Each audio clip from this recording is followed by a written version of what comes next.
And 2024 through 2027. Dr. Shanoff and Dr. Allen, you have the floor. Thank you. You remember when you used to do this in school? Everybody would have to be. That's not what we do anymore. We do like, right? Actually, that's the first time I've seen that one. That's pretty good. Roller coaster, right? Yeah. What's it called? I don't know. Yeah. Or waterfall. Yep. Thank you, Madam Chair. Very pleased to bring to the board this afternoon an update on where we are with developing our strategic plan.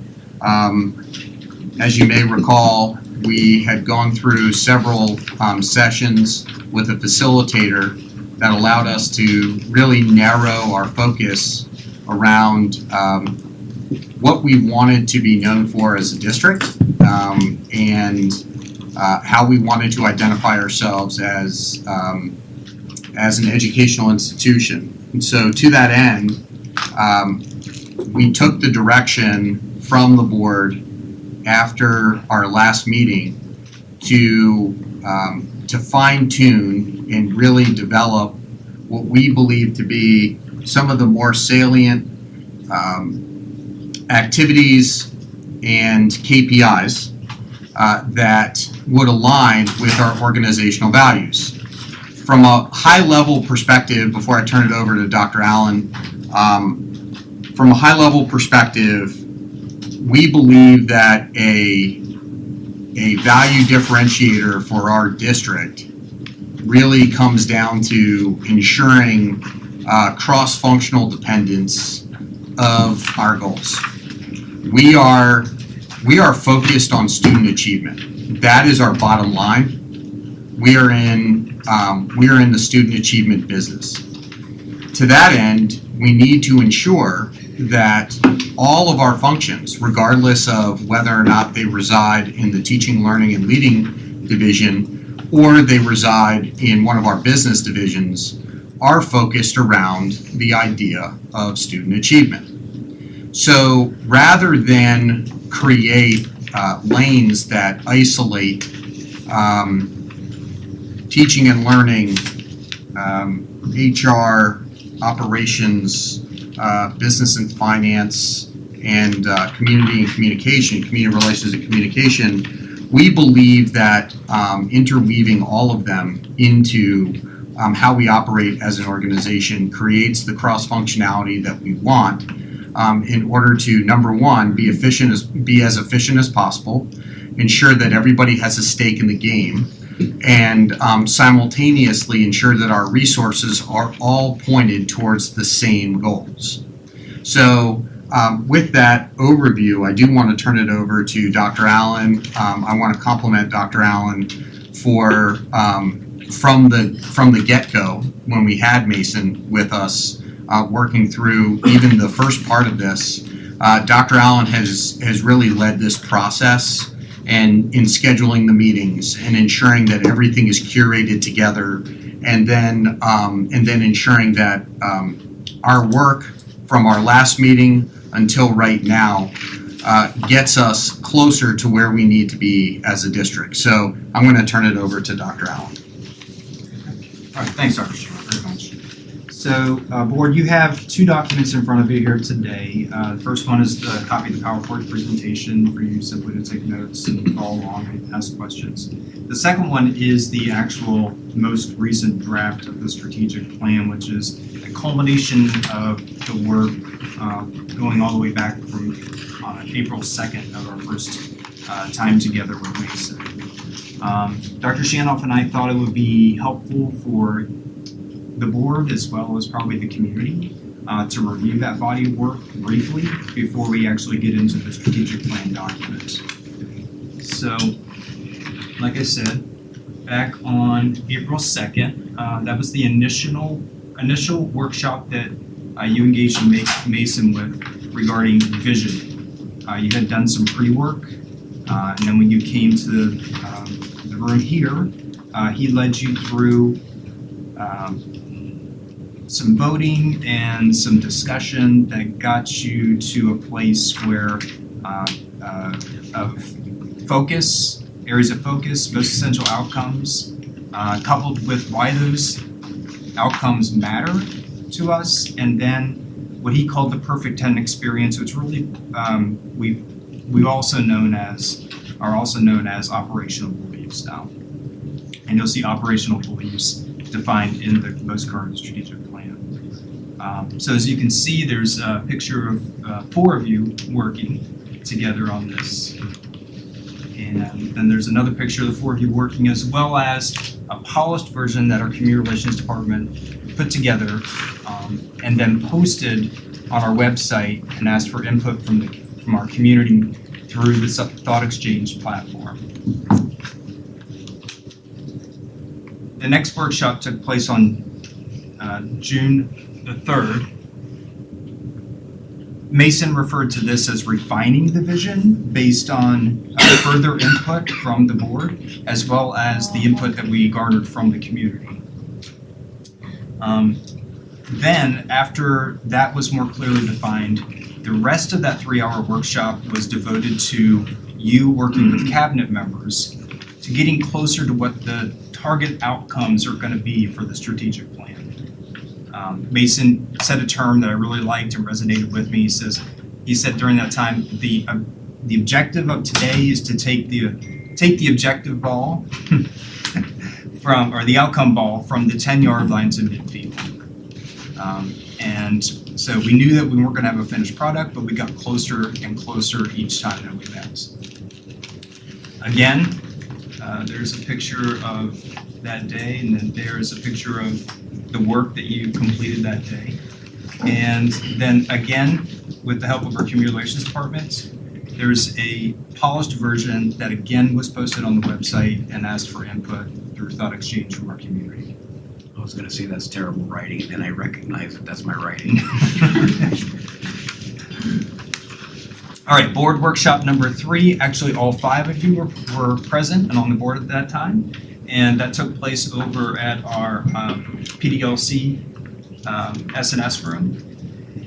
And Mason called this really deepening the perfect 10 experience. And this included not just board members and cabinet members this time, but a lot of the people that are sitting behind me now are district leaders to help take that perfect 10 experience or operational beliefs and start creating them into more high leverage and high level activities and KPIs.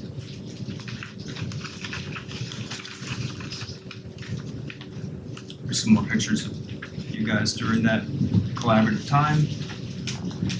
And then since that time, since July 30th, over the past 7 weeks, staff has been working diligently to take that culmination of work into a frame with 5 cross-functional organizational drivers.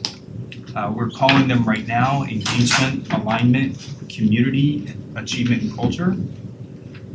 Mason also referred to these as big buckets, as you may remember. We've coined them now as organizational value drivers. In addition, we've crafted, based on a lot of the verbiage and a lot of the discussion from the prior workshops with the 5 of you, purpose statements for each one of those value drivers. Dr. Shanoff has identified leads and cross-functional leads, and we've more defined the activities and the KPIs, again, on a high level, not as granular as the day-to-day work, but more of a high level, high leverage vantage point. And also the KPIs are malleable. Some of them actually have quantifiable data points. Others do not. We're not at that process. We're not at that point in the process yet where we're ready to finalize those. But they will. That's a question I had. Yes, Okay. but we will. Yes, Okay. so they have to be quantifiable. Right. In order for them to be KPIs. I think that was one of the gaps that we found from the previous strategic plan to now. Not that at the onset that strategic plan didn't have KPIs that were quantitative. I think over time, especially with the pandemic, there was some reset that had to take place relative to those KPIs, And so they weren't as much of a focus as they were, say, making sure that we were still engaging in monitoring those things. Now we are in a position where we can go ahead and put teeth back in these KPIs. I think one thing that's important with the KPIs to kind of move forward, because even though no board member everyone has term limits, but the strategic plan is supposed to be long-term. I think it's a good idea to set up some benchmarks though.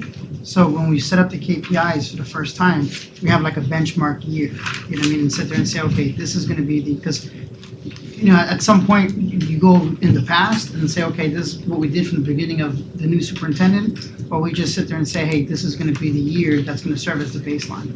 Yeah, so that will be something that we'll need to get some consensus from the board, especially when we seek to establish what those goals are. I mean, you saw from some of what was visioned through some of our planning sessions that for us we're really looking to be in the top quartile of the state, right? So what are those indicators that kind of the benchmark could be where that quartile resides, where that top quartile resides relative to various data points, or it could be, you know, kind of where we are right now, Right. And understanding that probably the top quartile is going to continue to float upward, and we just need to be prepared for that. And our KPIs should be things that we adjust on a yearly basis. So there could be KPIs that we achieve in a year. There may be KPIs that we don't achieve in 3 years. We have to be prepared to go ahead and adjust those as things change. Okay, so are you done with your questions? Yeah, I'm done. I'll go back and forth. I understand that we're still developing KPIs, but do we have a baseline at least? For example, under alignment, number of days of downtime for student computer repairs, number of days reduced from what to what? Are we developing a baseline or? We are. So the baseline for us, so there's a couple of different things, just choosing that example. There's a couple of different things that we probably need to entertain. The first is that we have been doing our repairs as a combination of in-house and outside. If we go ahead and change how we onboard computers into our system, let's say that we move to a lease option down the line. The lease option may include a repair component, in which case we would write into our service level agreement what our expectation is for turnaround of repair time, because those repairs would then exclusively be done externally. Okay, So the answer is yes, we will start with baseline and we will move towards what we believe to be industry standard. For each one of these, Yeah. baseline, and then have Yep. some kind of quantifiable metric that's Correct. okay, thank you for that clarification. I'm just curious though, in taking ourselves through the process of creating these organizational drivers, what point are we on where we don't have that baseline yet? Because I'm assuming that we would have the current state for a lot of these. Like, we probably have the current state for how long it takes, how long a student is down because of a computer repair. I'm assuming that baseline already exists. It exists. So why have we not implemented it into the current drivers? Well, we want to make sure that we're headed in the right direction. Here's the thing, we can go ahead and we can make suggestions about what needs to be measured. At the end of the day, the board has to make the decision on what KPIs we choose to measure. So once we know what you want us to measure, we will go ahead and we'll pull all the data. Now, if you want a menu to choose from, we can do that too. This is not a finished document. We are at the next iteration. We are not at a finished point. What we want to know is whether or not we've identified KPIs that are of interest to you. These are the ones that Okay. we've identified as key to us ensuring that we meet what we need to meet. to get in the top Should have 25%. led with that. Can I make a recommendation? I got one Sure. follow-up to that. Yes. Not a whole series of questions, but I just don't one. care. Yeah, I think it may be helpful if we kind of think of this like a funnel. Like Right. we went straight to the KPIs, but really I think that we need Yeah, to why think don't you big go ahead picture and- yeah. first. So on page, actually it's actually page 1 of the document. Including our current mission and vision. And then the 3 areas of focus, which were derived from the work, 3 workshops with Mason Jones, as well as the operational beliefs. So again, kind of bigger picture, and then we'll funnel downwards. Are there any input or questions regarding this page? Feels like we already approved these, right? We had these conversations during the We did. workshops with Mason. Yes, but I felt it prudent to just review and make certain that the board still wanted to move Do forward we in this think, direction. with number 3, facilitating transformational learning experiences, do we want anything in there? And I don't know if this falls more just under the cultivating an innovative spirit, but talking on the side of things of staff, so facilitating transformational learning and working experiences, I don't know. Or if that falls under safe and respectful environment, I mean, just, Or could we just say the area of focus? Because whether it's innovative spirit or safe environment, it's equally applicable to staff as it is to students. So it's not just student-centered, the focus is for both students and staff. well, So I that's think what I'm that saying can is that number 2, that, yes, obviously is across the board, but do we want something that talks about, because one of the big things we talked about was the culture of our district. Right. And ensuring that we have a culture that people want to show up to work for too. So that is an area of concern when it comes to staffing, and retaining. So that's thoughts on that.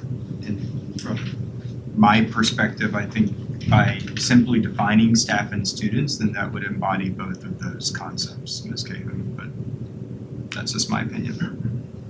I feel like these 3 phrases, it's kind of like we came to the table saying, we're gonna build a rocket ship, let's develop the plans. So we sat down, we engineered a rocket ship, right?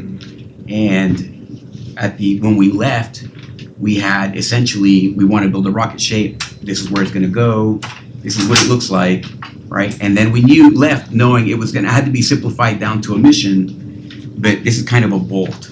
It's not really, doesn't really give us the picture, I think, of what the expectations are. It really doesn't say anything. To me, it feels like this is like a lumping of buzzwords.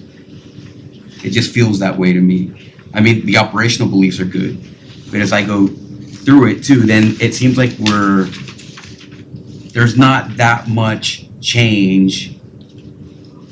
I mean, I don't know. It's kind of like, just to stay on that theme, rocket ship, going to Mars, let's cut back down the budget, so we're gonna go to Nebraska instead. Is my thought, my perception. Well, I like the way it's broken down, without jumping over to the other section on page 2. But page 1, I'm okay with page 1. Because those are just like general concepts, not specific solutions. Okay. These are not. They're not supposed to be specific Right. solutions. And I appreciate that, Mr. Wood, they are derived directly from the work that we previously. And so, we are certainly, this is a working document, we're certainly open to changing anything, change the direction if the board sees fit. But unless there are any other comments, if you want to get deeper in, we can go to page 2. Yeah. And to be clear, as you stated in the beginning of this conversation, this is a living, breathing document. 100%.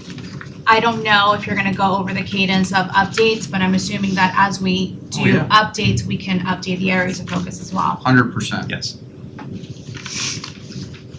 Okay, so, yeah, page 2, again, these are organizational value drivers.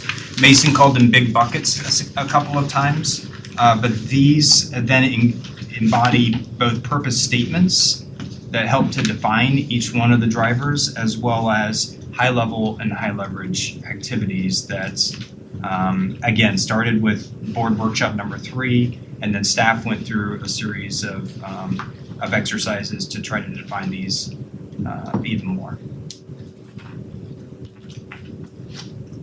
So one question I have is, when some of them kind of overlap into buckets? Like, what's the thought on that? So like one example I see just off the top is like under engagement and under community, the ensure responsiveness to stakeholders via timely communication. Obviously that is definitely engagement, but then it involves the community. And so the fourth one under community, standardize and increase parent engagement activities, family nights, academic focus.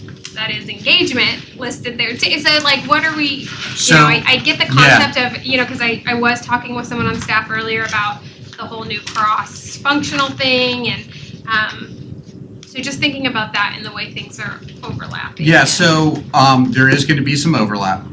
When we went through the process, we took each activity and we talked about where we felt it fit best.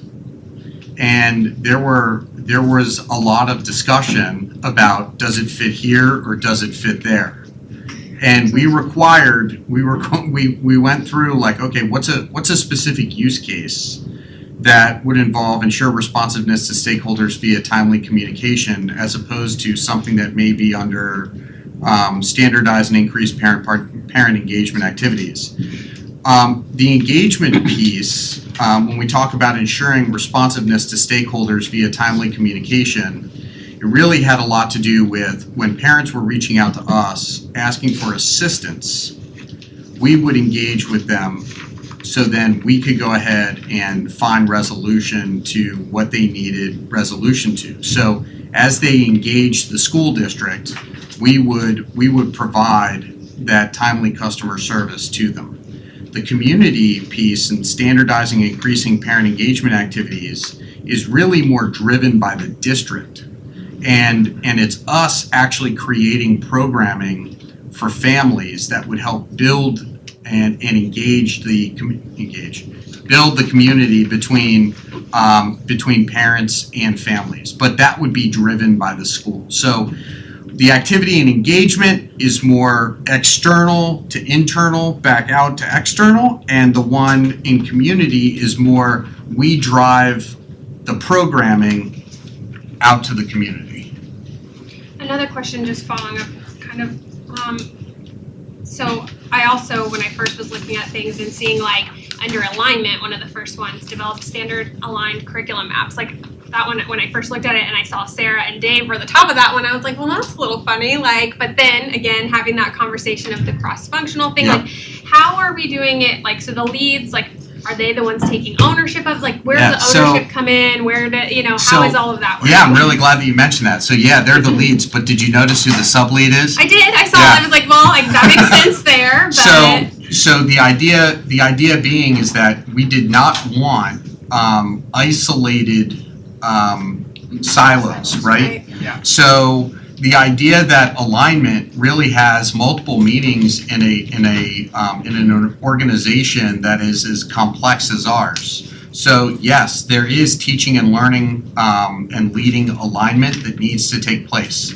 So we needed to make sure that the person who would be overseeing the alignment of that curriculum and that delivery needed to be one of those leads. We also knew, though, that we were also onboarding this massive project that the district is going to be investing heavily in around mapping out all of our processes that are going to establish a new backbone in the way that we do business.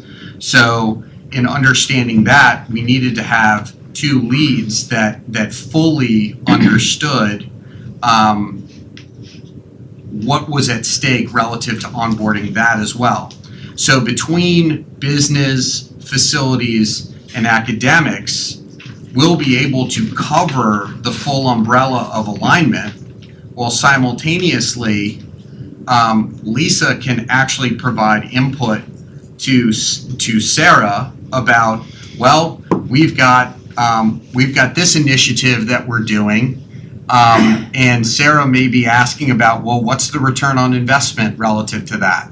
And can go back to Lisa, and Lisa oversees research, evaluation, and accountability, and so she can go ahead and she can get that ROI for Sarah.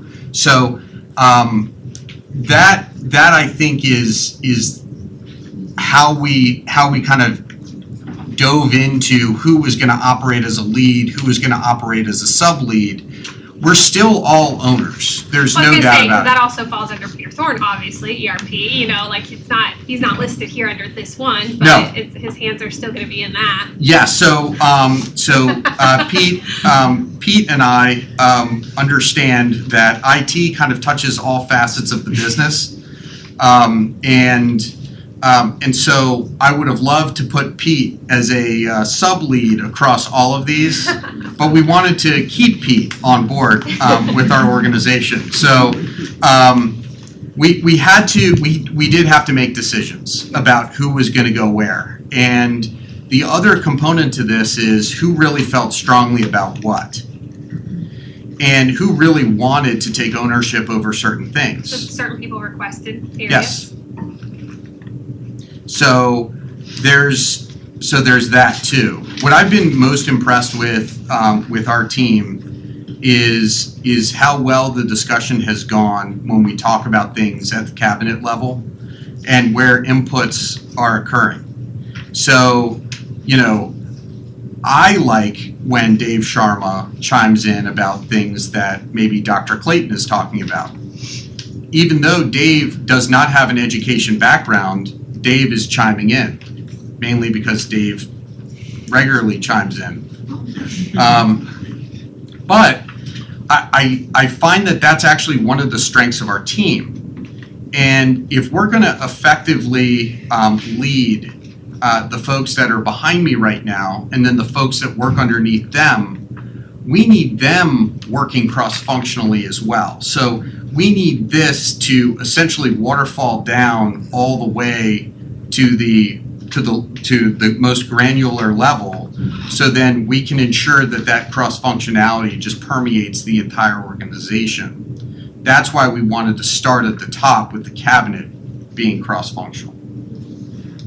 And I appreciate that, and I appreciate the fact that you even have a lead. At some point, you're right, it's going to be so complicated if you try to say every single process has a different lead, and they're going to do 20,000 leads. It's kind of hard to say that, but it's nice to say, hey, the buck stops here, and then with there's like projects. Individual projects can have like a project temporary lead to make sure it's executed to completion. And there's value added to, having, the Lauren Haddixes of the world working side by side with the Leah Torreses of the world, right? So, there's going to be opportunities for them to work together, whereas in the past there has never been really an opportunity for them to work together. That's what our organization at its most efficient should be, is something where, regardless of where you reside, it's not my job, right? It all comes back to everybody owning a stake in what we're doing, even if that means working with people that we've never worked with before. We need to flatten that part of the organization. Being the largest employer in Osceola County by 2 times as much as the next closest one, we really need to make sure that we break down the silos and make sure that we've got folks working cross-functionally. It's definitely, no, that's quite okay. It's definitely been a different mindset, a different approach, taking some adjustment for all of us. Well, and the big thing is like, okay, so we're helping to develop this and we're giving insights on where we'd like it to go, but the team is the ones who have to put this into action and see it fulfilled. So I want to make sure that our teams feel good about where this is at and the fact that this cross-functional.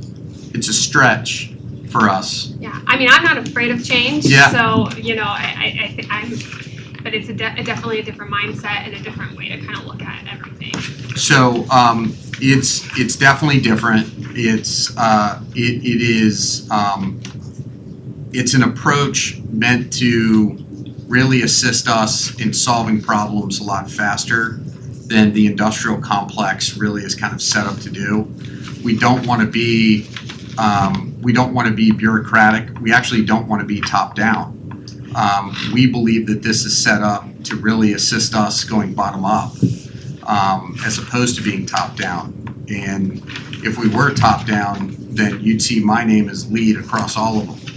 And I suppose somebody has to be in charge, so I guess that is me, but the idea is that this is actually built around the idea that we engage more people in more facets of the business, in a way to get people to own what we're doing, especially around the core business of student achievement. In the spirit of that, I would maybe give a second look to some of the activities here because some of them don't seem very innovative. For example, or not that it's not innovative, not needed. I'm not saying that it's not a good bullet, but for example, the first activity in the culture segment, it has expand employee recognition programs. As opposed to recognizing excellence and turning our district into a meritocracy type of situation where people are being rewarded for excellence as opposed to recognition programs, right? That's really good feedback. We have a real big history of recognizing a lot of things here without impacting the outcomes of the district. So, I think that there's definitely a difference between those. That's very good feedback. Thank you. Actually, adding to that, which I was going to say in a broader sense, and then that's a good point that Mr. Aguirre brought it up, is this is voluntary for us to do. This isn't compelled by the state saying you have to have a strategic plan with these KPIs.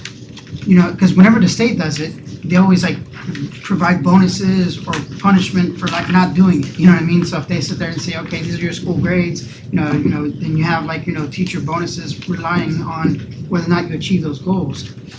In that respect, do we want to have some kind of merit-based bonus system? Let's say the ERP was successfully implemented. We want people on that team to get a bonus or something like that. That's just something for the board to kind of think of, because in the private sector, we do that. We set goals and we sit there and provide incentive packages for people achieving those goals. Or do we just sit there and say, okay, this is your job, and by achieving your goal, you get to keep your job. But what kind of rewards or incentives, would there be in place for people achieving these goals? That may be more of a way of work than something that we want to codify within the plan. Just because there may be other implications to that. Things that need to be bargained, those types of things. I'm not exactly sure if we want to tie that in. But I think that could kind of qualify as a way of work.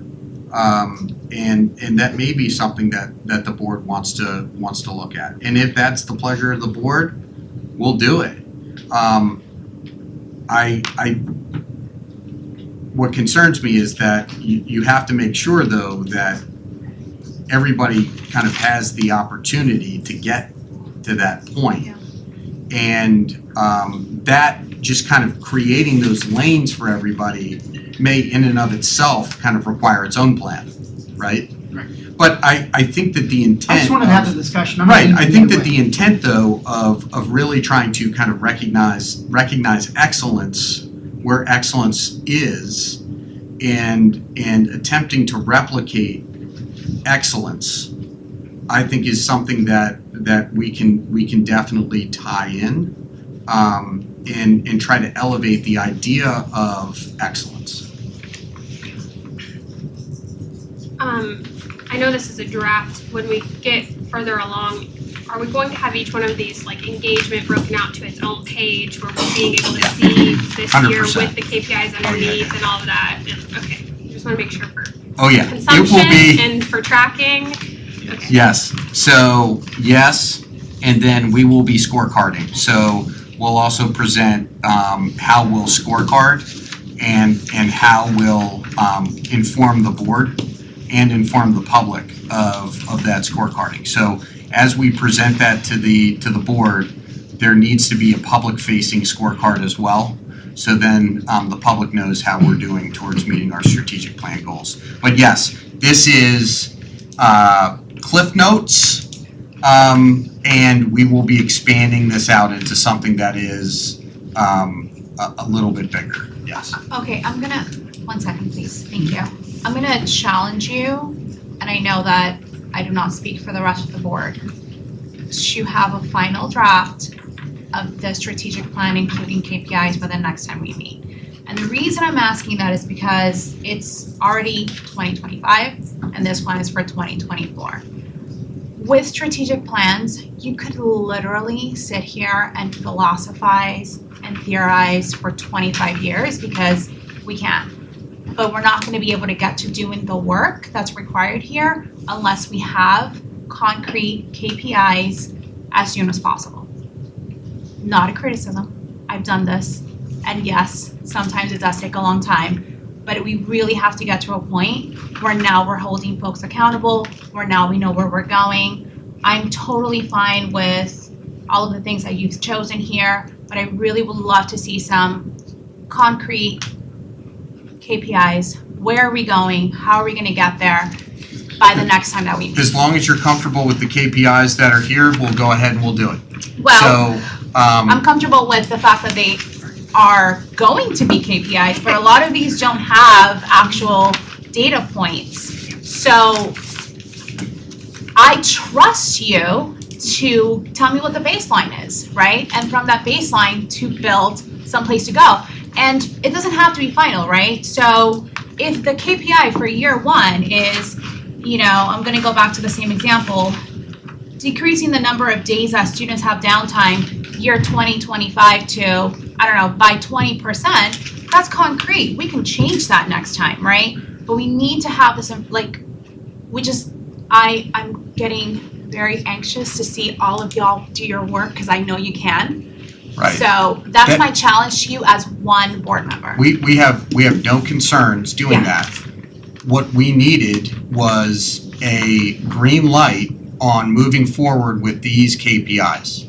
If you're telling me that you can't move forward on the KPIs until you have baseline data and goals, then that's fine. We can come back with baseline data and goals. I'm just wondering if there's anything else here that you want measured before we actually go down the rabbit hole. I didn't know whether or not we were going to come here and you were going to say, nope, these are all wrong. We need to start over. I didn't want to send staff down that road without getting the approval that these KPIs are KPIs that we believe are important to moving our organization forward. That's all. We can turn this around by next meeting. You don't have.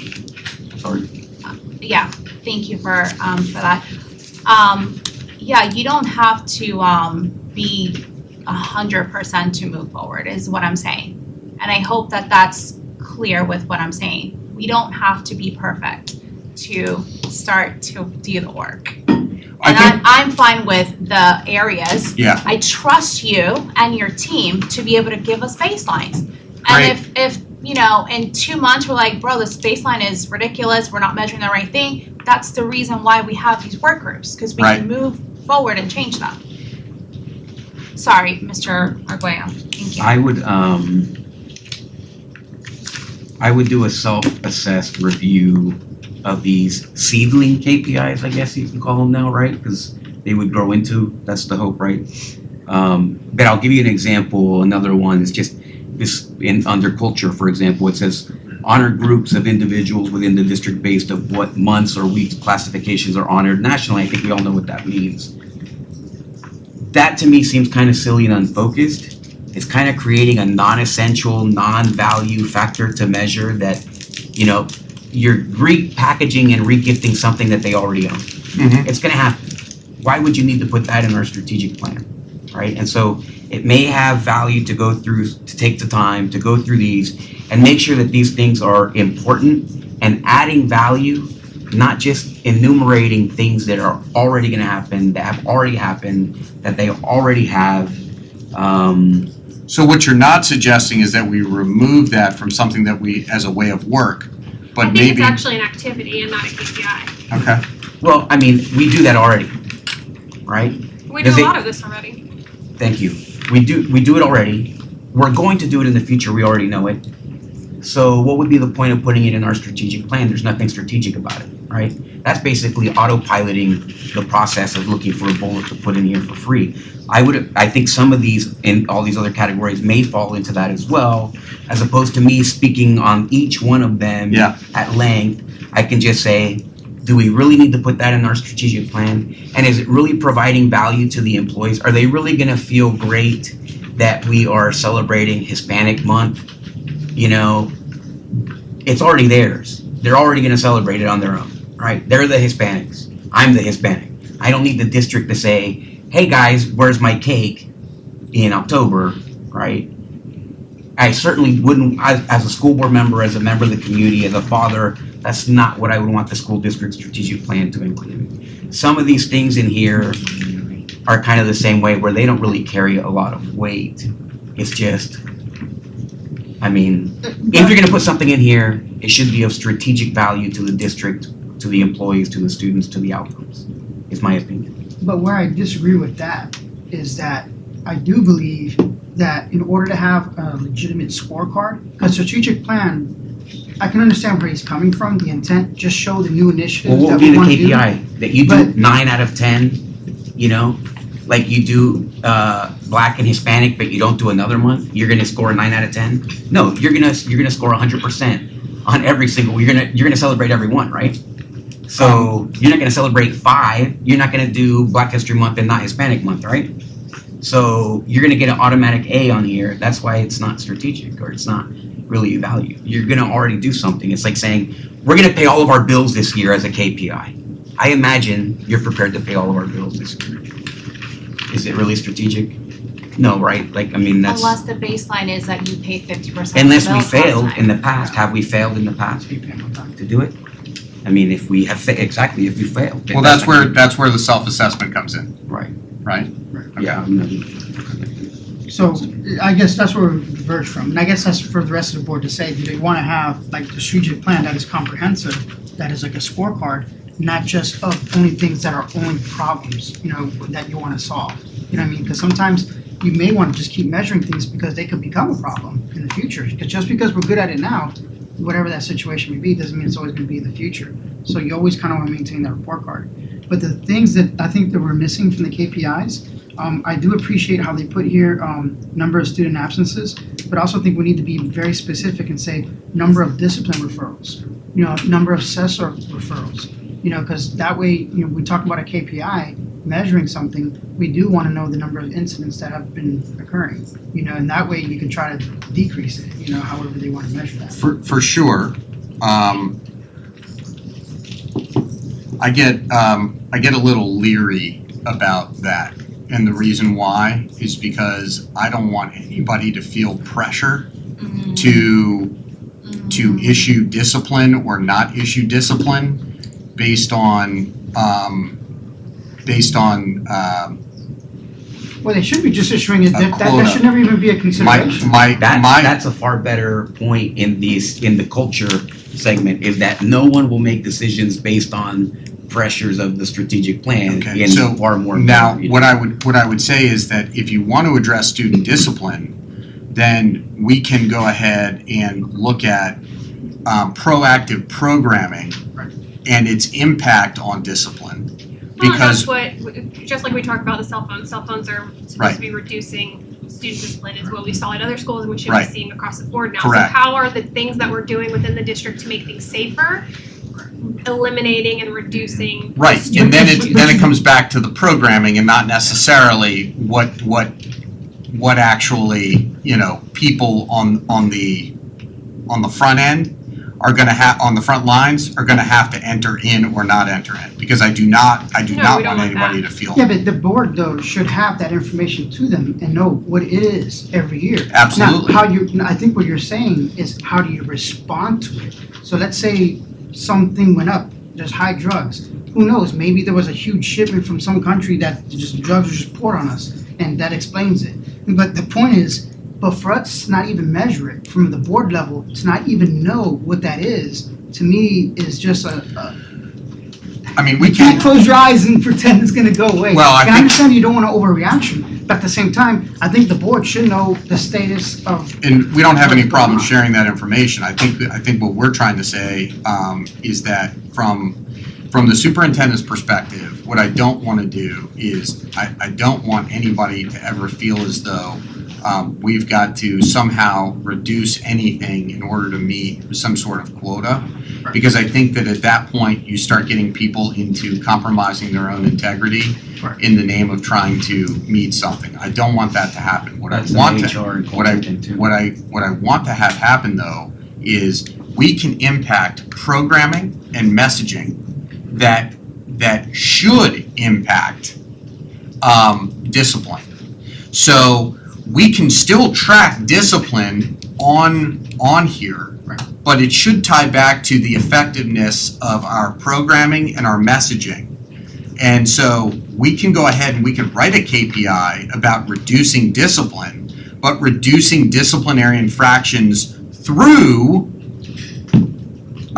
proactive messaging and programs.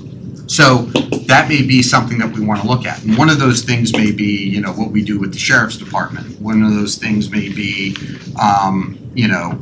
restorative practices or whatever it happens to be. We can talk about those types of things and still report out what those numbers are. But I think we need to figure out what we're going to be able to, the effectiveness of what we can impact through our own programming, as opposed to somebody who might feel pressure to say, you know what, I'm gonna let this slide because I just don't Or want it to underreport, appear. which is Yeah, I don't want it to appear But tied to my school. I mean, when you look at it too, though, those two things go hand in hand with that goes hand in hand with achievement, right? Like less discipline problems is going to be higher achievement for individual students and schools as a whole. So like, I do think it ties together. I do think it's important for us to know, especially since we've talked about this going granular all the way down to the classroom level. Yeah, for sure. I think that is sorry, Dr. Allen. No, you're fine. I think that's a valid concern, right? And that's the growing pains of a district that maybe did not have such great accountability to becoming one that has accountability, and that we hire people as a cultural issue, as a HR issue, who have integrity regardless of the amount of pressure on them, right? I mean, at the end of the day, if you are selling cars, you're not allowed to steal a car from the lot, right? No matter what the circumstances are. And so we should know that wouldn't be acceptable no matter what. I mean, the numbers are what they are. And sometimes people need to learn that they're good or they're not so great, right? Or what their good skills are or not so great skills. Because we don't know how to fix it if we're not measuring it. I think that it's a valid want, and I think more as important as it is to provide it to the school board members, we have transparency in here, right? And to say, we want to offer the transparency, but we don't really want to offer the transparency on something as important as that, because it would basically say the worst about us. And that's, and But to I think me, we do. yeah, All right. and to me, that's where the strategic plan has true value, because it's not just a document. So let's say discipline is happening at XYZ school, and it is going up, they didn't meet the numbers.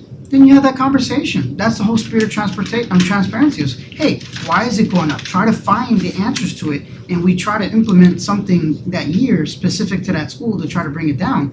And that way, we're not being consequential to that principal. We're just saying, okay, that principal may need additional supports in order to bring that number down. And then the next year it didn't work, we say, okay, it's not like you're a bad principal. We tried something, it didn't work, and you try something else. So I mean, it's more of a collaborative approach. It doesn't have to be an automatic animosity. It's just that at the same time, we just can't, I don't want to hide from I get all having an that. honest dialogue with people. I get all that. I think that I want to look at where we can have the greatest impact.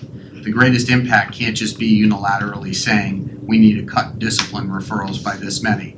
That doesn't provide any school leader any sort of daylight towards how am I supposed to do that, other than I better do it or I'm going to be, up the creek without a paddle. So I would just as soon go ahead and write out that we'll monitor discipline and we'll report out discipline by quarter or by whatever iteration you want. But we are going to create programming and messaging to support the code of conduct and its implementation in schools. And then we look at what those activities are going to be, what those reminders are going to be. And it could be that maybe you don't just want what our discipline referrals are, but maybe you want the percentage of students that are repeaters. Those that, run into trouble not just once, but twice in the same school year. It's also not necessarily bad for these numbers to go up, right? Because if the mesh of the net gets finer, you're catching more things. I know that creates that's why that's never been an issue for me. And it does create a problem for our administrators, which we need to protect under the circumstances of closing the net. But at the same time, I mean, we should be able to report it and say, listen, this is what the district is going to go through. Right. We're going to see an increase in this. Yeah, and everyone needs to be extended some I grace. don't have a problem with whatever the quantitative shows if anecdotally people feel as though things are getting that the district is responding proactively. The support to is a there. need. Yes, exactly, 100%. The discussion, I'm sorry. No, go ahead. The discussion revolving around the data and data dashboards, it is reflected in activity number 3 under achievements. So, again, that's high level verbiage, but what resonated with the board, it made it to this document. Same goes to kind of student absences. Are we also under that, like, tardies, things like that? Pulling out, like we have numbers based around all of that. We It will all ties together. definitely more granular. We can do it by level even. So elementary, middle K-8, high school. In the past too, our strategic plan's always been tied with the budget. So do we have plans for that too, or what's the concept around that now with this one? Yeah, so do you That's a mean great point, specifically looking at ROI So or in the past, looking I at believe we've made decisions on what falls into budget, what new things are purchased, or So as we build the budget throughout the spring, throughout the summer process. So we're engaging in that process coming up. We're going to be taking a hard look at all of our programming and determining and I know number that's one, been a big yeah. discussion already So anyways. so yes, the idea is that we only continue to use those things that bring us closer to actualizing the KPIs that are in the plan. And the only issue is that the school year and the fiscal year isn't always aligned, because sometimes I understand what Ms. Cahan's saying, because, like say for instance, we tried something in full faithfulness, we tried the best that we could, and it didn't work, and now we have to buy, like say for instance, we want to improve math scores. Let me just talk about something different. We bought a computer program that said this was going to increase math scores, but at the end of the year, it didn't do it. So now we may have to rebuy something differently. So I get what Ms. Cahan's saying is how do we tie that together and say, okay, that didn't work. We need to pre-purchase or purchase something new. Let's make sure it's in the budget, not saying, oh, it's already halfway. Well, we got to keep that bad program for 6 months until the new budget is Yeah, so drafted. so you're right, it doesn't always line up, but I think one of the things that we need to start looking at is a lot of the things that we buy claim to do certain things to our achievement. Right. But they say you need to do it this amount in order to get that effect. Yep. And have we appropriately monitored the usage to ensure that we've actually utilized it to the point where we would get that effect? And I can't say for certain that we are. So that is something that we're actually looking at as a team through the end of the year to ensure that if we've spent the money on the programs are being used with fidelity with the population that they're intended to serve. Because I feel the same way that you do. We shouldn't be continuing with any product that doesn't provide any benefit to our schools. 3 years ago, I made that recommendation through a motion that failed. I would I would put it into the strategic plan that what you've expressed is exactly the horror show of the education world where we're gonna have a ton of pressure put onto this school board to sell products like crazy. Just on that 15-second segment, every lobbyist mouth is watering now. And so it should put the best use, best expenditures, best ROI in some way that is really not just verbalized, but that is monitored completely. Yeah, we're on it. So we're working on it. So That's not what's been happening on here for the past 4 years. We're at Well, 4 when we o'clock. do the renewals, there's an hour return on investment report attached to it. Anyway, We're at yes. 4 o'clock Yeah. now. Do we have any other questions? Yeah, I would like to have some commitments for the next time that we meet on this. When is that gonna be? What are the deliverables? So right now, I believe we are pretty full for the 19th. If you want to add another workshop, we can go ahead and we can add another workshop to the 19th. But it will pretty much fill up our Is that the day. date the new board members are Yes. starting? Yes. Probably not. They're not gonna be part of the Then we're into conversation. December, unless the board's I think we pleasure is to do in another one. December. Okay. And what's a deliverable? So What the am I gonna deliverable look will forward be- to? Well, I need to ask, what is the pleasure of the board? So it You sounds, tell us what you want us to deliver, sorry, and we'll I'm do all it. over your- No, you're fine. It sounds like we are pretty much in consensus with these categories of KPIs you've selected. For me, I would love to see some data, some numbers attached to these. They do not have to be what is done in 2027. You can say by 2025, it's fine, we're going to keep talking about this. But for all of these, we need to have They need to be those measurable. numbers. We need measurable data for that. And then it would be nice to know the cadence of the updates that we would have as well. That's what I would request. So right now, Would in you agreement. prefer, well, I need to ask you on that. You need to tell us, how often do you want the updates? Do you want them quarterly? Do you want them monthly?